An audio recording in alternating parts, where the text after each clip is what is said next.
Hi there, welcome to Kneppy Invest. We are in April, one of my favorite times of the year because this is the month we get quite a few Appendix 4Cs and 5Bs. These are quarterly cash flow reports from smaller companies just to show investors and the stakeholders that they are still a viable business. And usually, this time of year, or every quarterly reporting season, I do find a few possible gems or possible investments. And hopefully, this quarter is no different. Now, usually I skip through most of these reports quite quickly because I can find what I'm looking for just looking at the cash flow. So, operational cash flow, if they are positive, I'll take a much closer look. When it comes to exploring mining companies, I usually go through those reports really quickly, and I am not an expert in sort of analyzing those sort of reports. That's why I skim through those pretty quickly. And non-mining companies, if I see fairly big cash burn, not a lot of cash on hand, I also will tend to skip through those fairly quickly as well. But I thought this quarter I'm going to do something a little bit different and spend a little bit more time on those companies I tend to move past quite quickly. And what I'm going to do in today's video is I'm going to look at the first week of April and go through every single Appendix 4C and 5B that was released in this week.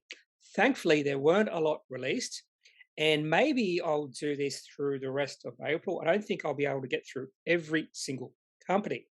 And quite a few of the companies that did release their Appendix 4C and 5B in the first week, which was April 4 to 8, are companies I have never heard of before. So it is interesting to do a little bit of research. And when I say a little bit, just a small bit of research on some companies I've never heard.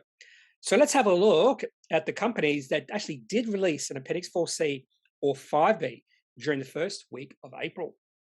This comes directly from ComSec. I just used some filters to filter out or filter through every single Appendix 4C or 5B that I wanted to see. But unfortunately, there were a few announcements that were not 4Cs or 5Bs included in this, including an announcement from OpenPay and also announcements from CV1. So I'm not sure why those two announcements were in this because they were not Appendix 4Cs. Those are two non-mining companies. And it really started on the 4th of April when two mining companies released their Appendix 5B. Sometimes they don't say it's a 5B with American West Metals. So I actually have never heard of CITIGOLD and American West. They released theirs on the 4th of April. And then on the 5th of April, we saw Adalta and XREF release their Appendix 4C. I have actually done a video on XREF. I've also done a video on Comply FinTech. They released their report on the 7th of April. On the 6th of April, we saw reports released by seaosn Resources, never heard of that company, and Sensera. On the 7th of April, we also saw Duxton Water release Appendix 4C. And then on the last day of the week, the 8th of April, the Friday, we saw Aurora Labs and Genetic Technologies look at or release their Appendix 4C. What I'm going to do is I'm not going to look at every single report. When we get to the end of the video, those companies I haven't looked at, I'll go briefly through exactly what they do. So every company I will look at, I'll just focus on something that I do find intriguing or interesting about that company. And that intriguing or interesting may not be good. It could be bad. But these are just the things I am looking for in every single company I will briefly do a bit of research on. First company I'm going to touch upon is CITIGOLD. And the reason I've decided to look at this company was they were the first company to release an Appendix 4C or 5B. I tend to focus on 4Cs, so I will talk about how Adalta was the first company to release their 4C and XREF was the second company. So I have never heard of CITIGOLD before, and they are a small mining company. They do have a gold asset in Charters Towers. They spent $200 million to acquire and develop the gold field. Now, I went all the way back to, with the chart here, all the way back to July 2020 because the share price rose 140% on the 29th of July. So that was an Appendix 5B. And in that 5B, they talked about restarting the mine. That was almost 2 years ago. And in this particular report, they're still talking about restarting their mine. So the highlights in this particular 5B was their main focus remains on all matters to advance the central mine restart process, including mine design, engineering, and financing. So it seems like 2 years ago, the market got a little bit excited because they were thinking or talking about restarting the mine. And at this point in time, they're still talking about it. So there are a few problems with this company. The first one is you can just see the share price just drifting lower and lower and lower. And right now, the share price is 0.8 cents. The second problem with this company is, well, in fact, there's actually two further problems. The first one is I don't like a lot of shares on issue, and CITIGOLD has almost 3 billion shares on issue. And with a small market cap, only $23 million market cap, that means the share price has to be low. So I want this company to do a share consolidation, maybe a 10 to 1 to get the shares to about 280 million. That would be ideal. Now, the second biggest problem, and this is a huge problem in my opinion, is the amount of cash on hand and the fact they are borrowing money. So at the start of this particular quarter, they had $450,000 of cash. They burnt through $400,000 in operations and also $28,000 in investing. And they borrowed $270,000, which means at the end of the quarter, they only had $292,000 on hand, which means they've either got to borrow more money or do another significant capital raising, which would increase the shares on issue by a significant amount. And in the past 9 months, the net cash from financing activities is 1.4 million. I'd say a majority of that is through borrowing. I don't like companies like this borrowing money. In fact, today, Buddy's Technology went into administration. One of the reasons Buddy Technologies went into administration, even though I haven't had a look at it, is most likely because of debt. So I don't like companies like this having too much debt. Maybe a little bit of debt is okay, but when you keep on increasing debt, which looks like CITIGOLD is doing right now, and the only way around not raising debt, if you are burning through cash, you have no income coming, no cash flow coming in, is through a significant capital raising, which would dilute shareholders. But I would prefer going down that route instead of raising cash through borrowings or through loans. So significant red flags, in my opinion, around CITIGOLD. Next company I want to look at is Alta. And the reason I became a tiny bit interested in this company is the fact that the receipts in this particular quarter were 803,000. And you can see why I have not been interested in this company before, because when you look at the receipts history, there has been no growth. In fact, it's quite lumpy. You can see back in the December quarter 2019, 387,000. In the June quarter 2020, 0. We've also seen quarters with 75,000 and 92,000. I just want to know why this quarter had $803,000 in receipts. And they did mention in the commentary in the Appendix 4C that they received operating cash flows from customers comprising primarily of research fees and reimbursement of pass-through expenses from GE Healthcare and proceeds of the BTB grant. I don't know what a lot that means, but it's telling me that the cash they received was not from operations. They were not selling anything. In fact, this company has a $22 million markup, $10 million of cash, which is a positive. So they have an enterprise value of $12 million. But this company is a clinical stage drug development company. They've completed phase 1, so early stage phase clinical studies for its lead eye-body candidate AD214 that is being developed for the treatment of idiopathic pulmonary fibrosis, IPF, and other human fibrotic diseases.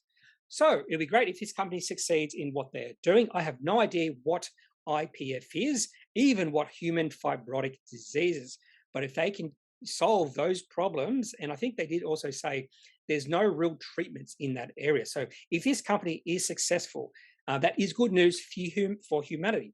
But just because I want this company to succeed, it doesn't mean it will. And at this point in time, they have no real cash through the selling of anything. And that's what I am looking for in a company I want to invest in. Next company is Sensera. Now, Sensera is really easy to talk about because this company is doing nothing right now. They're a shell of a company. So they sold out what they were doing, raised about $6 million. So they have $5.6 million of cash, The market cap of the company is 8 million, which means they have an enterprise value of 2.4 million.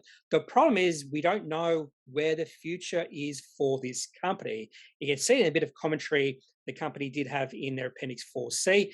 The Sensera board continues to investigate opportunities and will make further announcements around these matters in due course. So what you're doing if you invest in this company right now is you're putting all your faith in the board that they can come up with an opportunity that makes sense. And I would not have that faith in any board unless I knew them very well. But you can be patient and wait to see the opportunity that arises. And that's when, if you like what they're doing, that's when you might take a position in this company. But at this point in time, this is just a shell, and we have to wait to see what this company becomes in the next, could be 2, 3, maybe 1 year, 6 months. We just don't know the time frame either around how long this process will take. Next company I'll look at is Duxton. Now, this ticker code of this company is DTO, and this is by far the largest company I'll be looking at or talking about today. They have a market cap of 187 million. And this company is all about water entitlements. So their objective is to build a portfolio of permanent water entitlements and utilize this portfolio to provide flexible water supply solutions to their Australian farming partners. At this point in time, the value of their water assets is 360 million. So they have assets of 360 million in regards to their water assets, and the valuation of this company is 187 million. The other thing this company does is they do provide a dividend either every half year or year. They're also doing a share buyback. So this company must have a fair bit of cash on hand. And when you look at their cash receipts history going back to 2016, it can be quite lumpy. In fact, it did look really interesting up until 2020 because we saw a rapid rise in the cash receipts. In fact, in 3 consecutive quarters, successive quarters, they had receipts totaling about $50 million. But that's really pulled back over the last few quarters. In fact, the last 2 quarters, they've only received $3.3 million in receipts. So the question I have is why? But I have no doubt that, well, there's no doubt that water is our most precious resources. And when you talk about Australia, I think water resources, water assets, water entitlements are really important. So this is why this company is intriguing to me. The very fact that the whole business model is around water. And when you look at the weekly chart for Duxton, this goes back to 2016.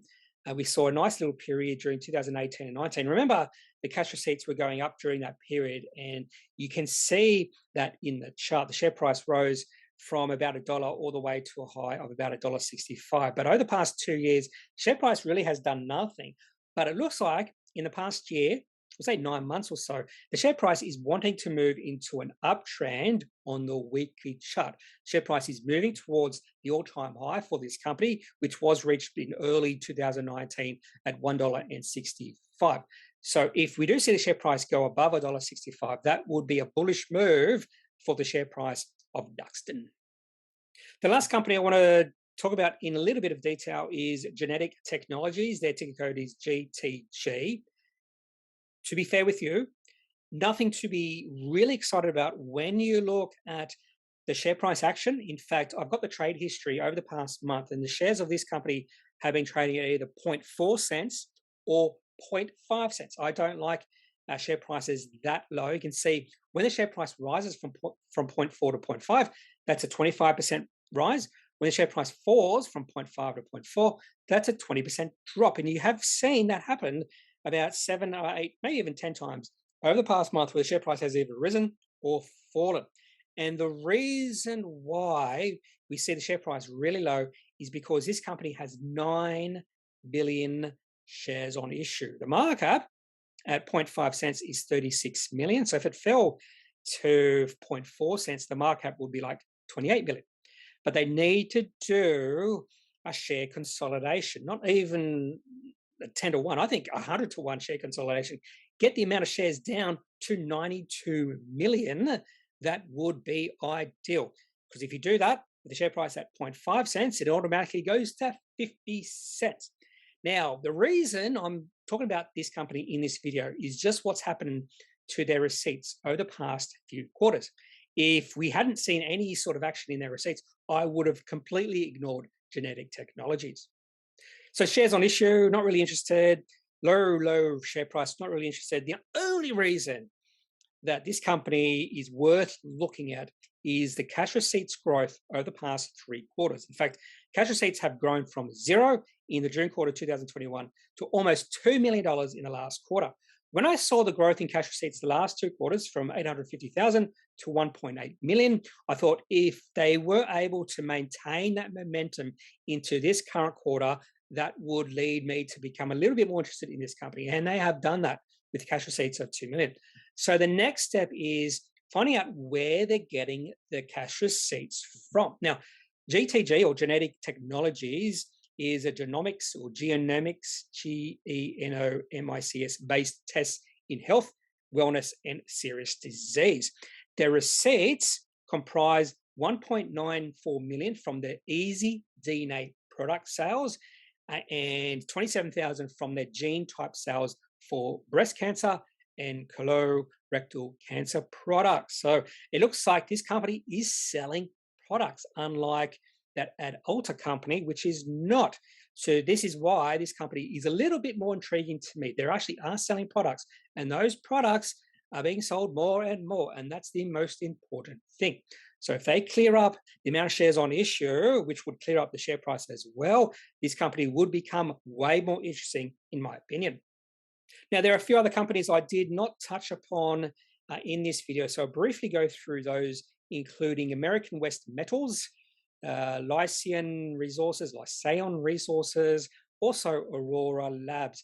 So American West is copper and zinc they have copper and zinc projects in North America, $5 million of cash, $15 million of market cap.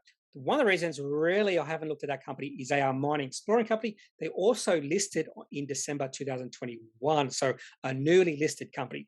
Same thing is true for Lycian Resources. They are a WA, or West Australia, gold explorer, $12 million market cap, $4 million of cash, and they listed in November 2021. So both those companies, newly listed, still have plenty of cash on hand, but they are mining exploring companies. I tend to stay away from those type of companies.